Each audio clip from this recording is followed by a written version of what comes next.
জীবে প্রেম করে যেজন সেইজন সেবিছে ঈশ্বর। স্বামী বিবেকানন্দ এই লাইনটি যেন নতুন করে অর্থ খুঁজে পেল দুই বাংলার দুই প্রান্তে ঘটে যাওয়া দুটি সম্পূর্ণ বিপরীত ঘটনার পর।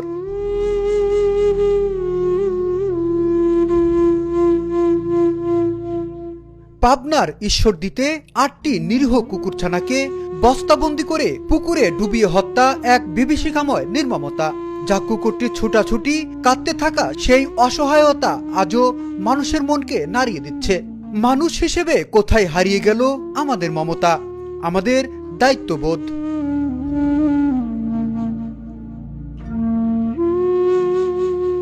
আর ঠিক সেই সময়ে সীমান্তের ওপারে পশ্চিমবঙ্গের নবদ্বীপে পথের কুকুররা দেখিয়েছে এমন মানবিকতা যা অনেক মানুষই দেখাতে পারে না।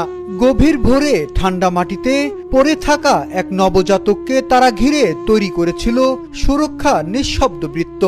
না ঘেউ ঘেউ, না আক্রমণ, শুধু সতর্ক পাহারা। যেন বুঝতে পেরেছিল এই ছোট্ট প্রাণটিকে বাঁচাতে হবে।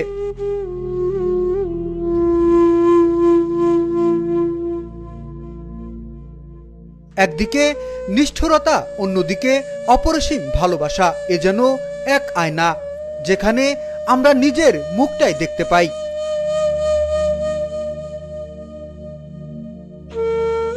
এই দুই ঘটনা যেন বুঝিয়ে দেয়, মানবতা কোনো প্রজাতির একচেটিয়া সম্পদ নয়। আর কখনো কখনো মানুষই হার মানে সেই প্রাণীদের কাছে, যাদের আমরা প্রায়ই অবহেলার চোখে দেখি। এ কারণে হয়তো স্বামী বিবেকানন্দ বলেছিলেন, জীবে প্রেম করে যেজন সেইজন সেবিছে ঈশ্বর।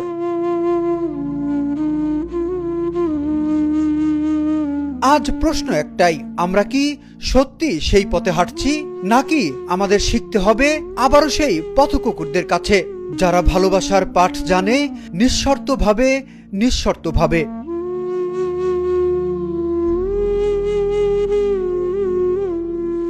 বিপ্লব সরকার, এশিয়ান টেলিভিশন।